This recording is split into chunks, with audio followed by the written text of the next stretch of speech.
mais tempo no computador?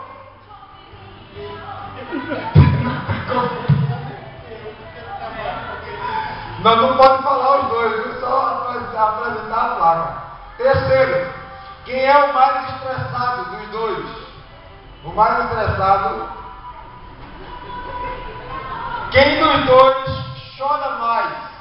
É mais chorão. Eles ficam indecisos. Quem demora mais no banho? Quem demora mais no banho? Eita, Jesus, quem está vindo aqui muito movimento. Quem gosta mais de música? Anderson e Jane.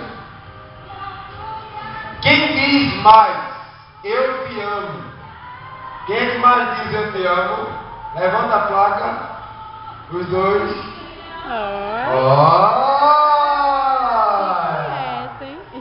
Quem é mais otimista? Anderson e Jane, mais otimista. Quem gasta mais?